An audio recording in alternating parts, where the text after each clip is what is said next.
মধ্যপ্রাচ্যে উত্তেজনার রেখাচিত্র যেন প্রতিদিন নতুন করে আঁকা হচ্ছে।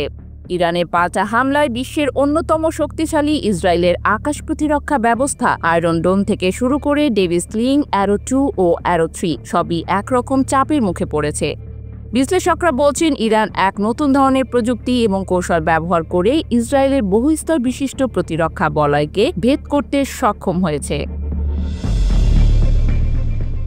গত শুক্রবার ইসরায়েল ইরানে বিমান হামলা চালালে পাল্টা প্রতিক্রিয়ায় ইরান ছুড়ে দেয় প্রায় 400 ব্যালিস্টিক ও ক্রুজ মিসাইল এবং শতাধিক ড্রোন।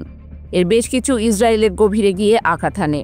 ইরানের দাবি, তারা তেল আবিবের কিরিয়া সামরিক সদর দপ্তর ও মোসাদের একটি অপারেশন প্ল্যানিং সেন্টার সফলভাবে টার্গেট করে আঘাত করেছে।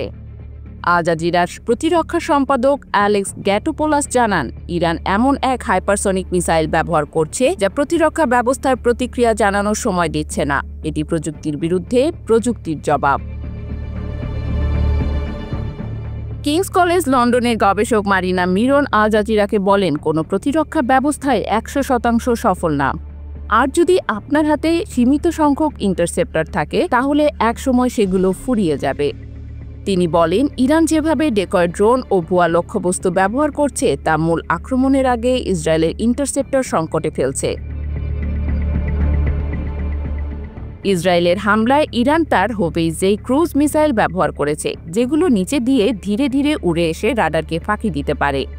মিরন বলেন, এ ধরনের মিসাইলগুলো অনেকটা পাইলটবিহীন বিমানের মতো নিচু ও স্থির গতিতে চলে, ফলে নজরে আসে না। আবার কিছু মিসাইলে রাডার সাপ্রেশন প্রযুক্তি ব্যবহৃত হচ্ছে, যা রাডারের চোখেও একরকম অদৃশ্য থাকে। ইসরায়েলের প্রতিরক্ষা ব্যবস্থার চারপাশে এখন প্রশ্নচিহ্ন। ইরান প্রমাণ করেছে, ইসরায়েলের প্রতিরক্ষা এখন আর দুর্ভেদ্য নয়। মধ্যপ্রাচ্যের আকাশ এখন শুধু ড্রোনের শব্দে নয়, কৌশল, প্রযুক্তি ও প্রতিরোধের এক জটিল দ্বন্দ্বে মুখর।